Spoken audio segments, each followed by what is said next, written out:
लोग जिस स्थान पर खड़े हैं यहाँ से उन पहाड़ियों की चंद एक चोटियां नजर आती हैं जहाँ पर धोखे से पाकिस्तानी सेना ने अपना कब्जा जमाया हुआ था।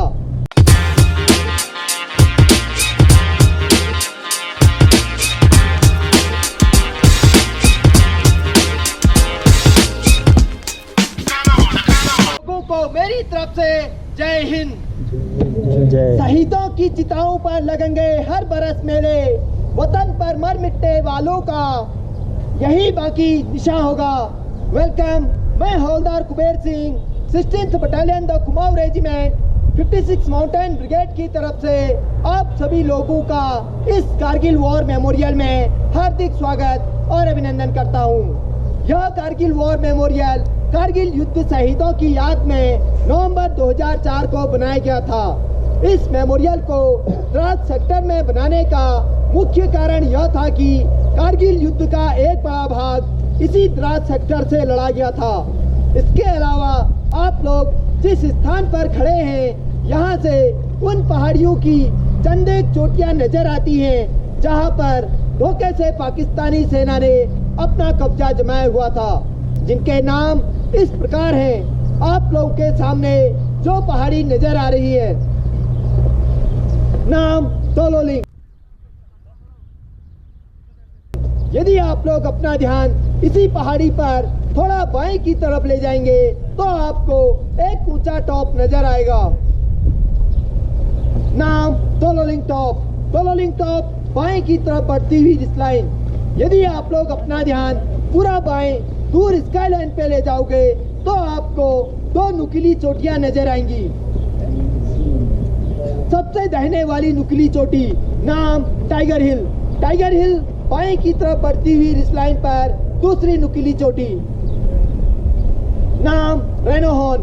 रेनोहॉर्न बाएं की तरफ बढ़ती हुई रिस लाइन पर सबसे बाएं वाला ऊंचा टॉप जो कि हार्ड डिस्टेंस पर नजर आ रहा है, नाम पॉइंट 4875। पॉइंट 4875 को हम बत्रा टॉप के नाम से भी जानते हैं क्योंकि कैप्टन विक्रम बत्रा इसी पॉइंट पर दुश्मनों से लड़ते हुए वीर गति को प्राप्त हुए थे। इसके अलावा आप लोग जिस रास्ते से यहाँ आए हुए हैं उसे नेशनल हाईवे 1 के नाम से जाना जाता है।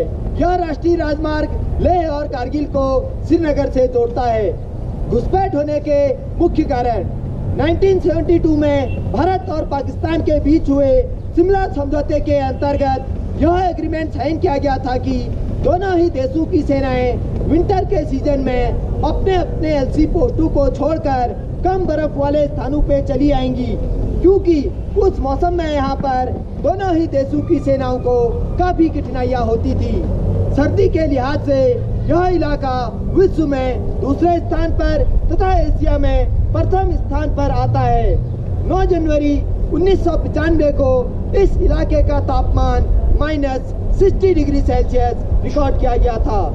जब विंटर 1998 में भारतीय सेना अपने एलसी पोस्टों को छोड़कर कम बर्फ वाले स्थानों पे चली आई तब धोखे से पाकिस्तानी सेना ने हमारे कई पोस्टों पर कब्जा कर लिया था। जब समर 1999 में भारतीय सेना दोबारा अपने एलसी पोस्टों पर गई तो देखा गया कि पाकिस्तानी सेना की 3 इन्फेंट्री ब्रिगेडों ने ऐसे ही लगभग हमारे 400 चोटियों पर कब्जा किया हुआ था। यह इलाका गुमरी से लेकर साउथ ग्लेशियर तक लगभग 150 किलोमीटर में फैला हुआ था। इसी के परिणाम स्वरूप कारगिल युद्ध 20 मई 1999 को शुरू हुआ और 26 जुलाई 1999 को संपन्न हुआ। इसीलिए प्रत्येक वर्ष हम 26 जुलाई को विजय दिवस के रूप में इसी कारगिल वॉर मेमोरियल पर मनाते हैं। आप लोगों के सामने तोलोलिंग पहाड़ पर दुश्मन अपना कब्जा जमाए बैठा था। भारतीय सेना की ओर से तोलोलिंग पर दोबारा कब्जा करने के लिए 18 ग्रेनेडियर बटालियन को डिटेल किया गया। बटालियन ने ऑपरेशन को लॉन्च किया, परंतु दुश्मन की मजबूत पोजीशन और प्रभावशाली फायर के कारण बटालियन की मूवमेंट को रोक दी गई। यह मूवमेंट केवल अंधेरी रात और खराब मौसम में ही सफल रही। कई दिनों के प्रयास के बाद 18 ग्रेनेडियर बटालियन अपना फॉर्म बेस बनाने में सफल रही। भारतीय सेना की ओर से 18 ग्रेनेडियर बटालियन का साथ देने के लिए 2 Rajputana rifles, 13 Jammu and Kashmir rifles, 18 Garhwal rifles और 1st नागा बटालियन को डिटेल किया गया। सभी बटालियनों ने अच्छी प्लानिंग और तालमेल के साथ 20 मई 1999 से लेकर 24 जून 1999 तक चले संघर्षपूर्ण मुकाबले में अलग अलग दिशाओं से दुश्मन पर हमला किया, दुश्मन को मुंहतोड़ जवाब दिया, साथ ही तोलोलिंग पहाड़ पर दोबारा अपना कब्जा स्थापित किया। इस ऑपरेशन में भारतीय सेना को काफी बड़ा नुकसान उठाना पड़ा। इस ऑपरेशन में भारतीय सेना के 3 ऑफिसर्स, 4 जूनियर कमीशन ऑफिसर्स और 19 जवान वीर गति को प्राप्त हुए। तोलोलिंग पर कब्जा करने के बाद भारतीय सेना का ध्यान सीधा टाइगर हिल की तरफ गया, क्योंकि टाइगर हिल पर बैठा दुश्मन नेशनल हाईवे 1 पर प्रभावशाली फायर डाल रहा था, जिससे कि हमारी सेना की कॉन्वॉय और सिविल गाड़ियों के आने जाने में काफी कठिनाइयां हो रही थी। भारतीय सेना की ओर से टाइगर हिल पर दोबारा कब्जा करने के लिए 18 ग्रेनेडियर बटालियन और 8 सिख बटालियन को डिटेल किया गया। दोनों ही बटालियनों ने अच्छी प्लानिंग और तालमेल के साथ 2 जुलाई 1999 से लेकर 11 जुलाई 1999 तक चले संघर्षपूर्ण मुकाबले में चारों दिशाओं से दुश्मन पर हमला किया, दुश्मन को मुंहतोड़ जवाब दिया, साथ ही टाइगर हिल पर दोबारा अपना कब्जा स्थापित किया। इस ऑपरेशन में भी भारतीय सेना को काफी बड़ा नुकसान उठाना पड़ा। इस ऑपरेशन में भारतीय सेना के 2 ऑफिसर्स, 4 जूनियर कमीशन ऑफिसर्स और 30 जवान वीर गति को प्राप्त हुए। इसी ऑपरेशन में 18 ग्रेनेडियर बटालियन के ग्रेनेडियर योगेंद्र सिंह यादव को उनकी महान बहादुरी और अदम्य साहस को देखते हुए परमवीर चक्र से सम्मानित किया गया। साथ ही उन्हीं के party commander lieutenant Balwan Singh को महावीर चक्र से सम्मानित किया गया। पॉइंट 4875 को हम बत्रा टॉप के नाम से भी जानते हैं। कैप्टन विक्रम बत्रा की महान बहादुरी को देखते हुए पॉइंट 4875 पर दोबारा कब्जा करने का टास्क भी उन्हीं की battalion 13 Jammu and Kashmir rifle को दी गई। इसी के दूसरे फीचर्स पिंपल 1, पिंपल 2, वेलबैग को कैप्चर करने की जिम्मेदारी 17 जाट बटालियन को दी गई। ट्विन बम को कैप्चर करने की जिम्मेदारी 2nd नागा बटालियन को दी गई। तीनों ही बटालियनों ने अच्छी प्लानिंग और सूझबूझ के साथ 4 जुलाई 1999 से लेकर 7 जुलाई 1999 तक चले संघर्षपूर्ण मुकाबले में अलग अलग दिशाओं से दुश्मन पर हमला किया, दुश्मन को मुंहतोड़ जवाब दिया, साथ ही तीनों चोटियों पर दोबारा अपना कब्जा स्थापित किया। इस ऑपरेशन में भारतीय सेना के 3 ऑफिसर्स और 27 जवान वीर गति को प्राप्त हुए। इसी ऑपरेशन में 13 जम्मू एंड कश्मीर राइफल के कैप्टन विक्रम बत्रा को उनकी महान बहादुरी और अदम्य साहस को देखते हुए मरणोपरांत परमवीर चक्र से सम्मानित किया गया। साथ ही उन्हीं के बटालियन के राइफलमैन संजय कुमार को भी परमवीर चक्र से सम्मानित किया गया।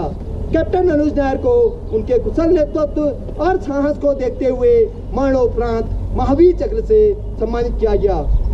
इसके अलावा जिन जिन बटालियनों ने इस कारगिल युद्ध में हिस्सा लिया, उन सभी बटालियनों के ऑफिसर्स, जूनियर कमीशन ऑफिसर्स और जवानों ने भारत माता की रक्षा करते हुए अपने प्राणों की आहुति दी है। उन सभी शहीदों के नाम इस कारगिल वॉर मेमोरियल की दीवार पर सुनहरे अक्षरों पर दर्ज हैं।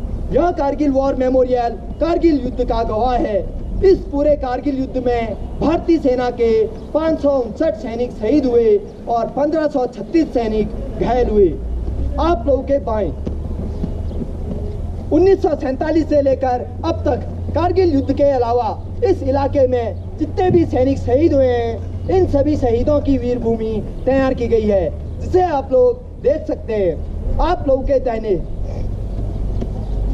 मनोज पांडे गैलरी, इसके अंदर उन सभी बटालियनों की हिस्ट्री जिन्होंने इस ऑपरेशन में हिस्सा लिया, ऑपरेशन विजय के फोटोग्राफ्स, पाकिस्तान आर्मी के कैप्चर्ड वेपन, एमुनेशन, इक्विपमेंट और डॉक्यूमेंट डिस्प्ले किए गए हैं, जिन्हें आप लोग देख सकते हैं।